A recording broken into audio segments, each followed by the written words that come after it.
Hello, everyone. I am NaKeitha Ross, and I'm here today with a fearless female. Uh-oh. Yes, fearless female, Khaliah Guillory. Yep. Yes, today our topic is the pursuit of happiness. The pursuit of happiness, going against the grain, defying the odds, being unapologetically me, and living guilt-free. Yes. Guilt-free. Yes. Guilt-free. That's it. Like, what does guilt-free living mean to you? I'm comfortable in my skin everywhere I go. I'm not just bringing my whole, at one point it was coined a popular phrase to say I'm going to bring my whole self to work.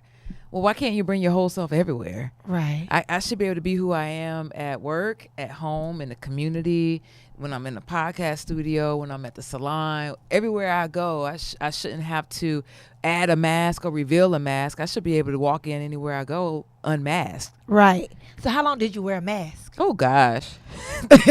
I wore the mask so long that I thought that was who I was.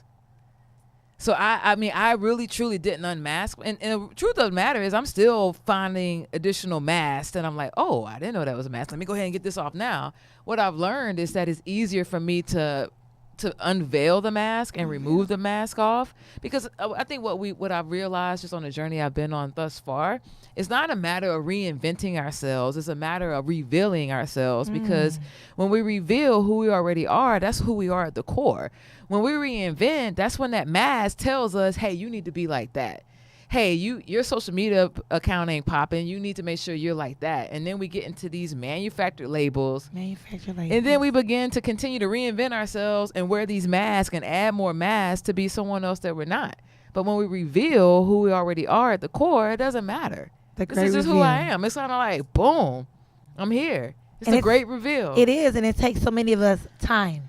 Yes. And I think it comes to the point of self-awareness. Mm-hmm. Becoming aware of who you really are. Yeah. Who you really are. And it takes a minute. Some people learn at like a younger age. Some people may learn at 30. I believe that for me, it probably happened at 30. Yeah, I would say probably about 30, 33, somewhere around there. Somewhere around there. Mm-hmm. I think because in your 20s, we just kind of playing around with everything. What's this? Yeah, like you kind of dibbling and dabbling in like every single thing. And you're like, okay, do I like this? Am I this? Am I that? And 30, you're like, no, I know for sure I like this. This is it. And this is really who I am, And so it happened to me in my 30s. But I agree with you. It's a new revelation every year, every day sometimes. Every minute sometimes, depending on the day. The frequency is like frequent, right? The frequency is high. The frequency is high. So what makes you happy? What makes me happy is doing the things that I love to do and delegating everything that I don't. Doing the things you love to do and delegating the things that you don't. Yeah, because it's still going to be work, but then it's work that's meaningful. There's a reasoning, there's a purpose and intention behind it. I don't like Excel. I don't like to do. And people find that odd because I came from financial services. Well, the truth of the matter is me and Excel have a love-hate relationship. I don't rock with Excel like that, so I don't do it. I delegate it out to other people. And I operate on what I love to do, and that's speaking, that's doing these podcast shows, that's sharing my personal story and my journey so that I can potentially prevent someone skinning their knee up to the white meat like I've done so many times, that they can learn from my mistake and prevent and perhaps navigate better than I did so they can be better than I did or I was. A lot of times we spend a lot of time talking about the victories. Right. The good things. But what have been some of the challenges in your journey? Ooh, where you want to start? Well, give me 3. Give me 3 that really shaped and developed you, Yeah, self-care is going to be the pinnacle of the foundation of really, truly being happy. Last year, my biggest challenge was feeling like everything in our culture is about hustle. Like you got to hustle. You got to hustle real hard. Yeah, you got to hustle to a certain degree, but I shouldn't be putting in 18, 19 hours a day for a whole week straight. And then by the time I get to Sunday, I don't have enough energy to get up and go if I want to worship or go to a spiritual place or whatever it is that I do. I should be able to have energy to carry on in life and not miss out on opportunities because I'm so tired because I hit the wall. So for me, the biggest challenge was, hey, when you're tired, sit down. Be still. Be still. It's okay to say no. And it's a hard no. My biggest challenge, Ooh. that was probably the biggest one for me. That's so hard Keitha, for me. That man. hard, no, Because man. mine is like a soft no. I tell people it's easier for me to curse. I always say that. I'm like, it's easier for me to curse than to say no because I want to be supportive. I want to be there, yeah, you know? and you can, but you can if you are burnt out and you're tired and you're not happy because your creativity is foggy. Mm-hmm. You're snappy with your loved ones. Mm-hmm. And what I've found is that when I'm so tired, a task or a tactic that should take me 10 minutes to do, if I'm really, really tired, it might take me an hour. And I'm like, why am I still struggling with this? Right. I know how to do this. Right. This is it. I'm closing the laptop and I'm going to go see a movie.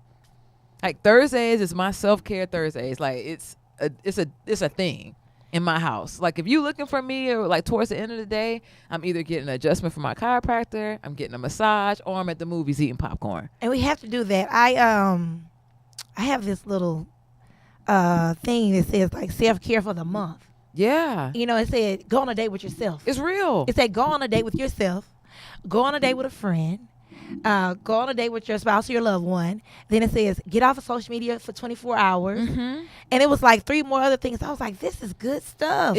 It's good stuff, and those are some of my rituals that I do. I usually unplug on the weekend from social media. Like usually around Friday, and depending on the week, I might unplug Thursday night. Like I'm not gonna get back on here until Monday, and I'm okay with some people might unfollow me. My profile visits might not be where I want them to be. It doesn't matter because if it's for me, it's gonna find me either way.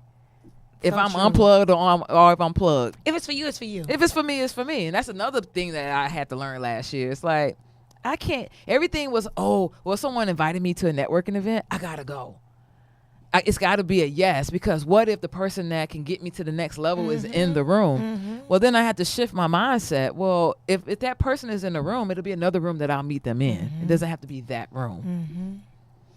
Mm-hmm. No, that's good stuff.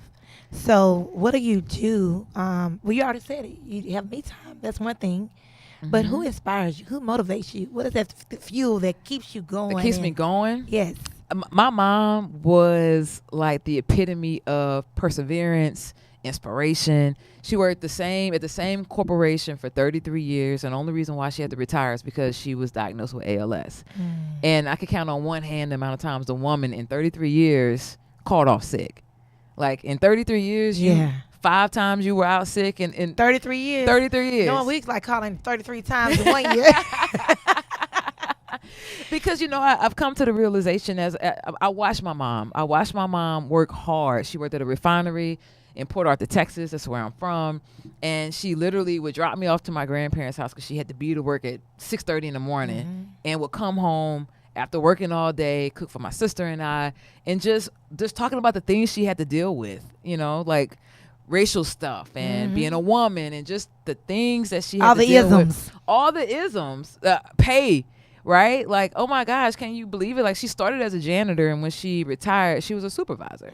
So just seeing her move through and navigate her career, that was an inspiration enough. But the other piece of it is that I know that my mother sacrificed way too much for me to play small. So anytime I'm playing small, I'm like, ooh, your mama wouldn't be happy with you right now for doing this. You playing way too small. She gave up so much so you and your sister and everyone else that's coming behind you can play big and have these opportunities that she wouldn't even dreamed of. Yes. I'm talking about layways was a thing in my household. Oh, yeah. Yeah, I think wieners. One time for wieners. What? Yes. Yeah. But I remember stuff like that. And I remember I still have a piece of furniture when I remember her going to the furniture store and she put it on layaway. And that entire summer, she worked overtime so she can get it out of layaway. My mom was so big on wieners. Let me tell you about my mom. Let me tell you what something she used to do. She's definitely my inspiration. Yes. I mean, she's like a hard worker. She was a risk taker. My mom always took risks. That's why, like, for me, risk don't scare me. It's like, we're going to do that if we fail. You got it honest. Like, my mom is, like, such a risk taker. But I think about when we were growing up, my mom was such a planner. She would put our school clothes on layaway in May. See? She would get them out in July. And we had to look at these clothes for 2 months. You couldn't wear them. Oh, what? You couldn't wear them until I August. That was the dumbest thing. I'm like, you can't put them in a box. You can't hide them. She be like, look what I got y'all. I'm like, why are you showing it to me? Here it is. Yeah, don't put it on until September. Because remember, school used to start in September, Right. right? I'm like, that is way too long to be looking at stuff. And I know she pre-planned so much that she bought a size up because she knew yeah, you was going to wear it for a couple more months. Yes, that lady played no games. Zero. No games. But I love what you said. You can't play small. You can't play small. And if we think about it, we play small all the time. All the time. Like, we limit our thinking. We limit our thoughts. We limit, like, really how far our businesses can go. We limit how far we can get to the next rung on the ladder in corporate America. It's because we've been conditioned to think that this is it. But yeah, true. We're playing catch up from 100 years behind. But the resources are so different now. But the resources are so different. You can shave that 100 years down to 6 months, maybe 1 month, if you got the right vision for it and you're in alignment that you really truly believe that you can achieve this. And you have the right vision and you have clarity. Hey, clarity. You can't have any fogginess around that bad boy. You have to be really, really clear, really, really focused on your vision. And not only that, you know, I always say being still help clarifies that vision. Totally. Being still, being alone, that solitude really, really is when a lot of revelations occur. Oh, yes. And a true awakening occurs. I mean, awakening, it's almost like a rebirth. I know exactly what you're talking about. Exactly. And I know that when I pull back from some things, anytime I pull back from some things and do less, I come out with so much more. Yes. I come out with so much more. It's so much more of me. Yeah. You know, because I'm not so drained. I'm not tapped out. I'm not spread so thin, having 10 irons in a fire. You can't pour from an empty cup. You can't. And it sounds so cliche, but it's real. It really is real. It really is real. And often, see, what I love about what you're talking about is I had this revelation last year when I was burned at both ends of the spectrum, right? It's that oftentimes we feel like we're buried, but we're really planted. Like we're planted for harvest. And if we would sit still long enough and just be quiet, our harvest is going to come. You just got to, it's like being a farmer. Like you got to sit there and sow your seed. It doesn't yield in a day. Listen, success happens in the oven, not the microwave. You got to let that thing preheat. And then you got to put it in and let it bake for hours sometimes on end. Come on. You can't warm it up in the microwave and expect for the success to be good like tomorrow. No, that thing takes some time. And have longevity in a game. Yes. That's the key. Right. Do you want to be a one-hit wonder? At that moment, you know what I mean? Yes. But like, do you want like longevity in the game? Do you want to be in the game 10 years, 20 years, 30 years? Like, do you want to have this legacy building thing? Yeah. Are you building generational wealth? Yes. What are you doing? Or are you just in this for a buck? Yeah.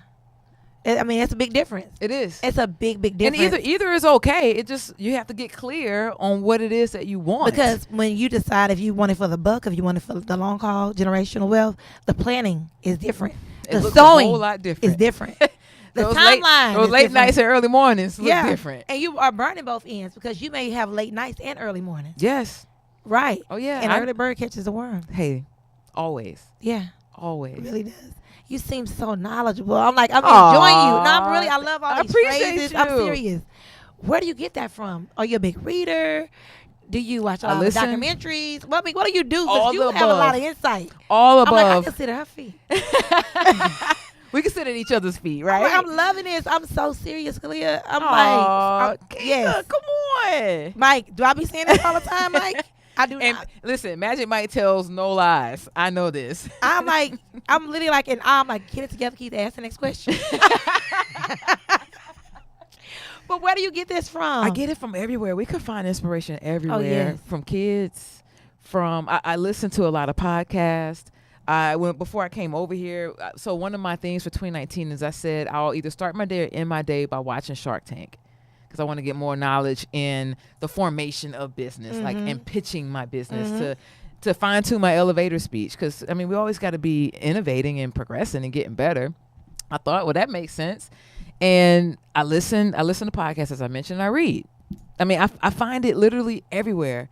Shameless plug. I also have a show on the Sphere Network called Startup Masters. So I do that every Tuesday evening. Yes. And I get so much knowledge just by the people that are surrounding themselves around the table.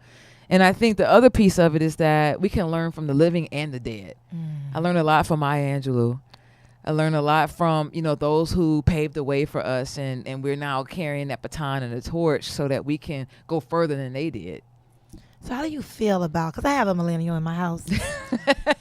Why you gotta say it I like do. that? I say that because I think about carrying the torch and learning from Maya Angelou and understanding the importance of Martin Luther King and understanding the sacrifice these people made for us. Right. And I think, and I love my millennials. Yeah. They are risk takers. They are. They are very innovative, and they are breaking the rules. They are. They are breaking the rules, and they're getting it done. They so are. I mean, I'm in awe when I see what she does, because we work together and she do things. I'm like, I've been doing that for 26 years, and I'm not even doing that. You know what I mean? She's a product of you. But I love that portion of it. But the portion that kind of, saddens me is the fact that they don't understand the importance of our history. Yeah. You know, that saddens me. And I think some of that is just generational, right? Like, because I'm very close to the millennials in age, right? I'm a couple of years off. So I feel like You're I on the get cusp. them. Yeah. I'm on the cusp. So I feel like I get it. And the other piece of it is that the exposure matters. And I was exposed to history at a very early age because of my family and who they were. And I have friends who weren't. So it kind of really goes back to, some of it is just family tradition, and some of it is that they just got to have the desire to go out there and do it. But just like my grandmother, pause, I'm sorry. My No, go ahead. grandmother lives with us. So that's 81. even better. That's bad. She's that's a Black that's Panther. good. So I'm just saying, she's not for real, but she is for real. Yeah. So what I'm saying, she's always talking about marching. She always talking about sit-ins. Yeah. She's always talking about history. She's talking about, that's why it's something she can't tolerate. Because she know it's real, right? Because she experienced So she's it. speaking this. She ain't talking about history books. Right. But on the flip side, I love history. History was my thing. I can take history over and over and over again. I like all history, world history, Greek, American history, Texas history, because it's all a story. Right. It's all a story of us. Yes. It's the story of us. Yes. So it's not like she hasn't been exposed to it. That's my thing. She's been exposed to it. She's not into it. If it ain't lashes, if it ain't lipstick, I'm serious. But you know what I think? I think some of it will just come with age too, because I think going through some things. I think some of them just haven't gone through enough. Because I mean, they are the generation. Some of them have been coddled. I can't generalize it, but They have. some of them been coddled, sheltered, and yeah. And I think when they realize that, my homeboy said it best. Kylie Summers said this best. He said, "Exposure expands your expectations." Rich, right? And once you realize that, then you're going to want to get more exposure so that your expectations can be expanded beyond your wildest dreams and your horizons. And some of that is to learn about who you are, what stock you come from, and what's all this mean? Like, what is this all? Where did all this come from? And maybe it's learning. Maybe it's introducing her to other modes of learning. Maybe it's documentaries. It's, I sat and watched a special on, what was it? Nazi on Geo Planet. I was intrigued by what Hitler was able to accomplish from an influence. When you go to the background of it, from take out, the Jews and all that. Take out his influence, his power, and his control of how he was able to accomplish all these crimes all these and hateful things, and even homosexuals who were in his camp. I mean, he convinced them to do some things that was completely, clearly against who they were. You know what I mean? So it's kind of like, wow, like I didn't know that until I sat and watched that documentary. So maybe instead of her reading it, maybe it's... I took this girl YouTube to the National African American Museum in D.C., honey. Man. I mean, it gets no better than that. It don't. I'm being serious, because even me being a history buff, I mean, the presentation of it, that museum is amazing. It really is. About 1.5 hours in, she just said, "All right, I'm gonna be in the lobby. Y'all just take out." I think it'll come. I don't think she's I hope so, I don't think she's a to, lost cause. Yeah, I want her to really appreciate her heritage. And I don't want to force it on her, because when we force things on people, yeah, they're like, I'm really against it, But I'm like, come on, Jada, it's so much bigger than you. It's so much bigger than you, And you got to be able to tell these stories to your kids and your grandkids. Right, you got to carry it on. We got to carry it on, you know. So I think that's why it means so much to me. But we talked about influence. Influence is a big thing. Oh, it's huge. It's a big thing. It's a big, big thing. I really, really learned the power of influence when I heard a story about the mayor in San Antonio, the first African-American mayor, female, for a city with a population over 1 million. Yep. And she talked about how her mom had this influence over her Come whole on, life. History. Come on, History Yeah, Channel. I'm telling you. I'm You ain't telling playing you. around. You ain't playing games. And she talked about how at a young age, her mom was like, "You're gonna go to Ivy League school." Her mom cleaned homes. Her mom could barely read. But she knew at a young age, I want so much better for my daughter. And she groomed her and she shaped her. She primed her. She molded her.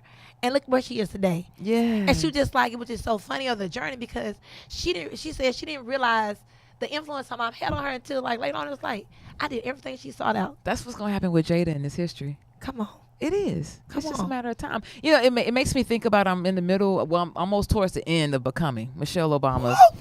Call me when you're done. Yeah, I literally because I'm listening to that bad boy. Me so too. I'm But on she's so track. good on Audible. I'm on track 147. So I think I'm up. It's 170 total. So You back there. I'm almost close to being done. But that reminded me of the influence that her parents had on her. 'Cause Girl. have you read the part where her dad was like anti owning a home? Mm-hmm. I'm not gonna be house poor. And here it is. They in the White House. Your daughter is in the White House. Yes. Now your wife is living in the White House. Yes. Like, and her mom went back to work. I mean, you know the story, but it just shows like these parents they plant these seeds. You're planting these seeds. I don't have any kids yet, but I'm planting seeds in my nieces and nephews. And But it takes a community to shape. oh, it's a tribe. It's a tribe. It's a tribe. I mean, it really boils down to my motto: why duplicate mediocrity when you could borrow genius? Your tribe is full of geniuses. Yeah. So why not sit at their feet and learn and listen? Take some notes. Like I mean, I don't know no other way to do it because I don't have to reinvent the wheel. I just don't need have to to. sit and listen to someone who has far more wisdom than I. And that could come in someone who's half my age.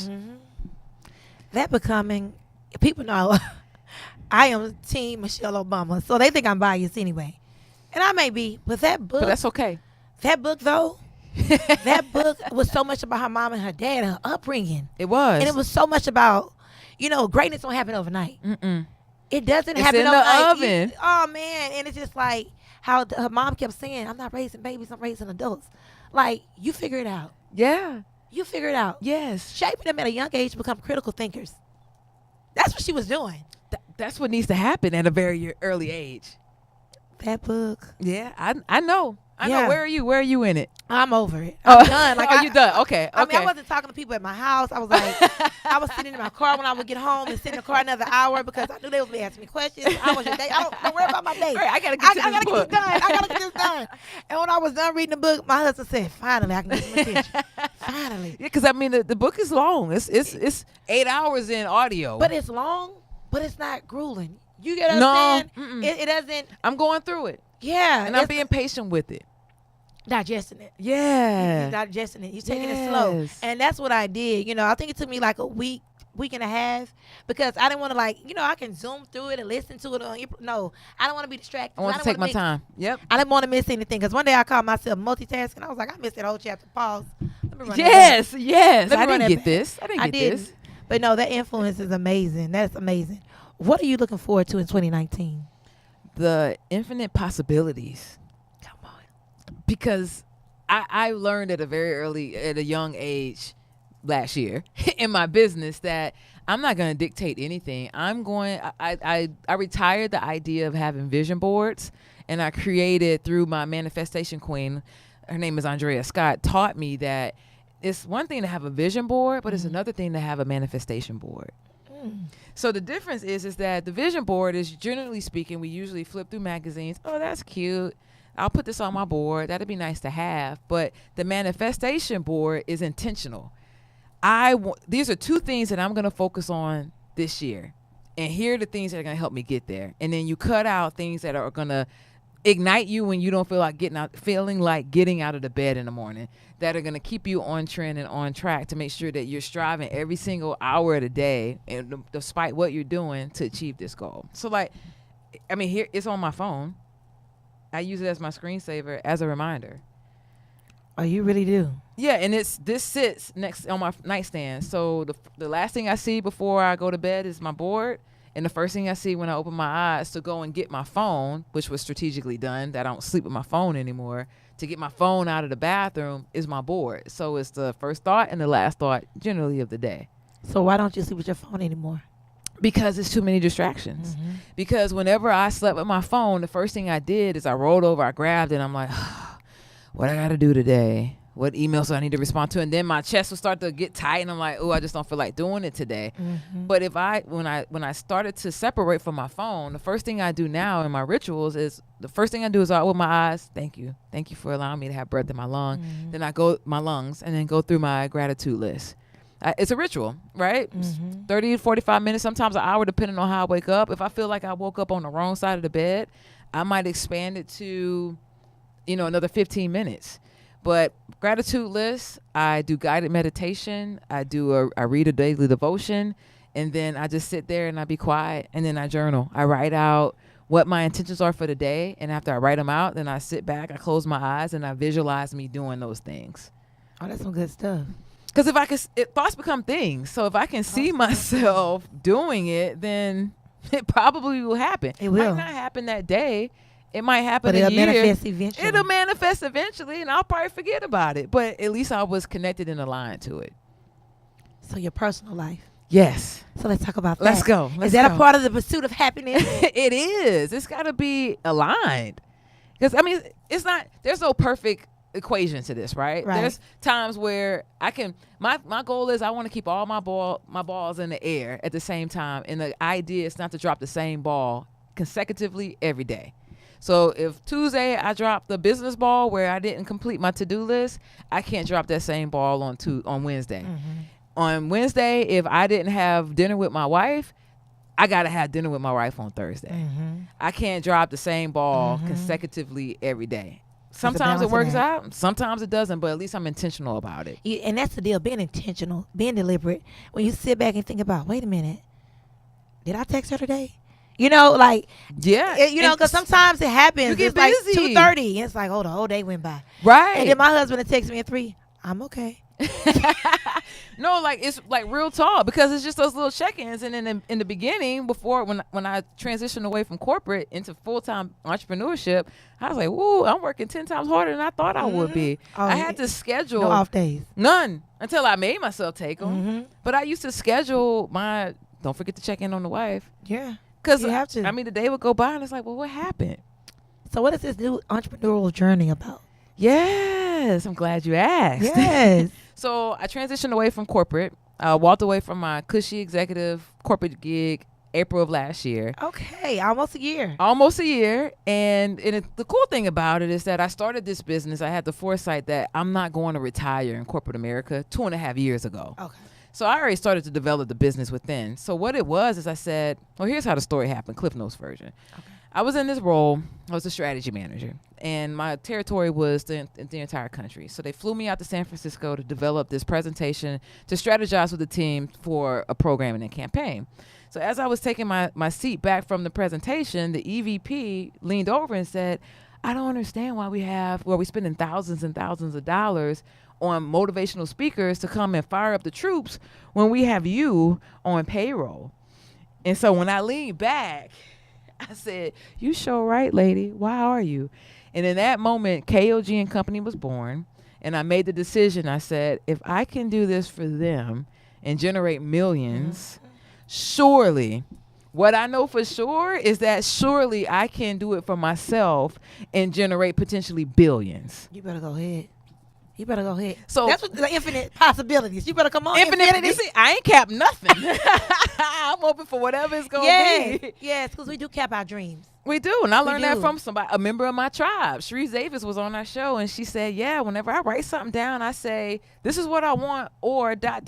or something better. Mm-hmm. Because now it's like, universe, this is what I want, but if you got something better, yeah, I'm with it. I'm so for it. Called my wife and was like, hey, I'm going to start up my own public speaking firm. I'm a consult. I'm a produce films. And she was like, well, about time. And man, we have a cheerleader. We have a partner riding with you. Listen. It's everything. Critical. It's critical. It is, because it's critical. Sometimes they can make you feel guilty if they're not riding with you. If they're not riding with you. You know? But they also will hold you accountable. Yeah. We had an accountability talk 2 nights ago.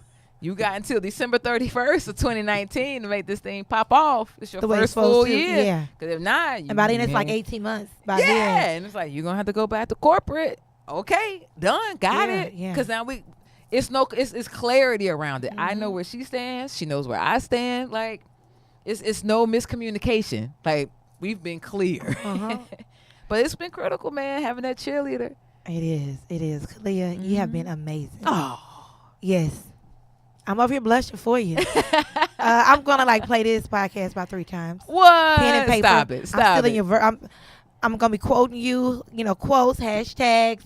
Do it. Oh, you spoke so much life into me today. Oh, ditto. Thank you. Ditto. Thank you. Ditto. I enjoyed you. She gotta come back for me. Until next time, I'm NaKeitha Ross. Khaliah, thanks again. Absolutely. It was a pleasure. All right.